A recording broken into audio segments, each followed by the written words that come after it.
This is an example of what we really enjoyed about doing this exhibit. There was, during World War II, a German prisoner of war camp.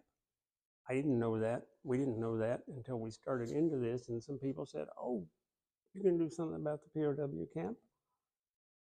Older folks around Cleveland knew about it. Others never knew. In fact, this thing sat where the Cleveland Conference Center sits today.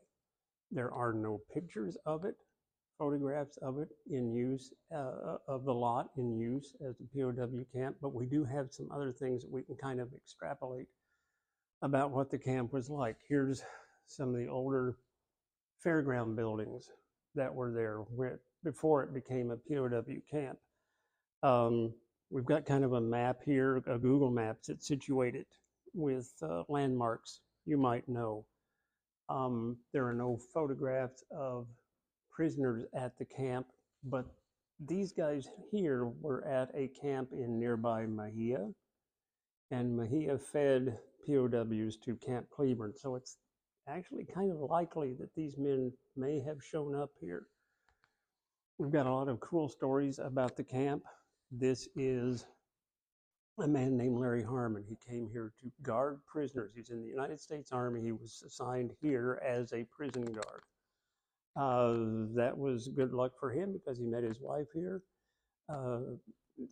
moved to Cleveland, and spent the rest of his life in town. We have several stories about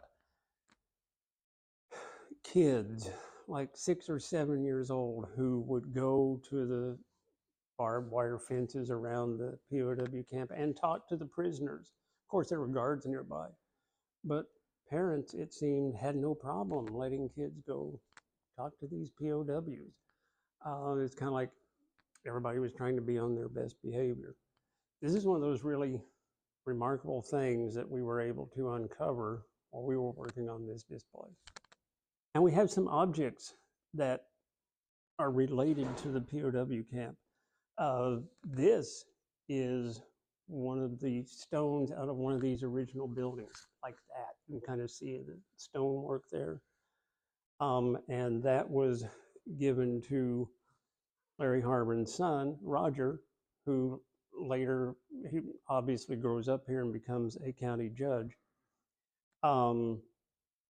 Larry Harmon also got this toolbox, which was handmade by one of the German POWs.